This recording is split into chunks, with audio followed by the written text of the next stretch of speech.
The second I stepped inside my apartment and shut the door, I just leaned back against it and stood there, not moving, not turning on the lights. I didn't even drop my keys. I just stood in the dark, heart thumping, listening to the hallway like I actually thought something might chase me inside, but nothing did. The hallway was dead quiet. Still, I stayed there, because by then, what I tried so hard to ignore earlier, what had finally fully sunk in, was that my gut had been right all along. My body had known. I'd basically told my own instincts to shut up.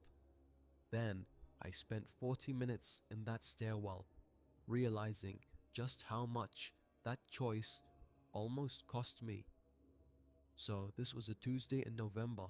I only remember because I'd stayed late at work to finish something for a Wednesday deadline, and I grumbled about it the whole drive home. That's who I was, walking into the parking garage at 10:14 p.m., tired, irritated, a little resentful about my job, not really paying attention.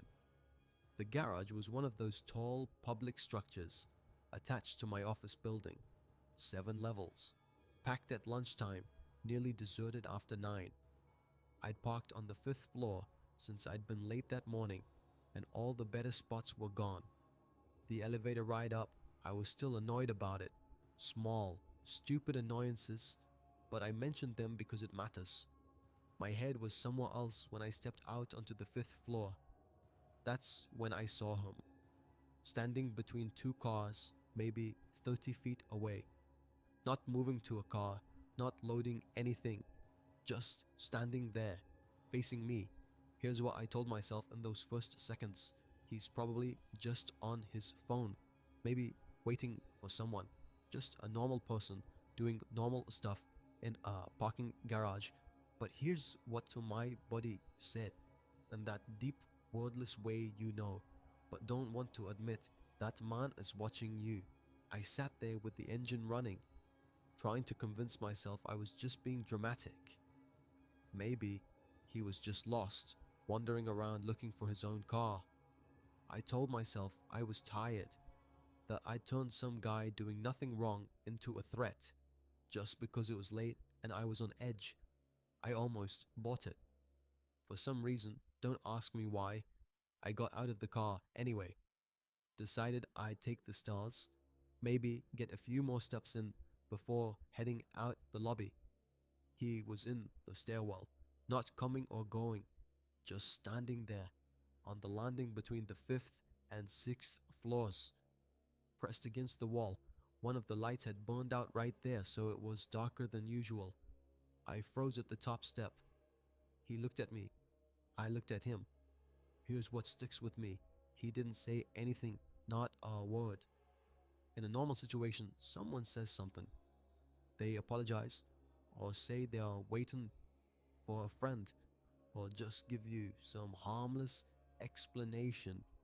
He just stared, like he'd been expecting me.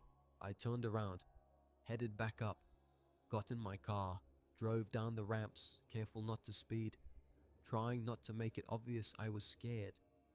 Paid my ticket at the booth, pulled out onto the street, drove 6 blocks home, walked inside, leaned against my door in the dark, and just stood there. The next morning, I called the parking garage security office. They said they'd check the cameras. I never heard back. What I keep thinking about all these years later is that stairwell. He was between the 5th and 6th floors. I'd just come up those stairs. He couldn't have passed me. I would have seen him. So he must have already been in the stairwell before I got there. Or he came up some other way, waiting to see which exit I'd pick. Either way, he was moving while I sat in my car, arguing with myself. He was making choices, shifting around.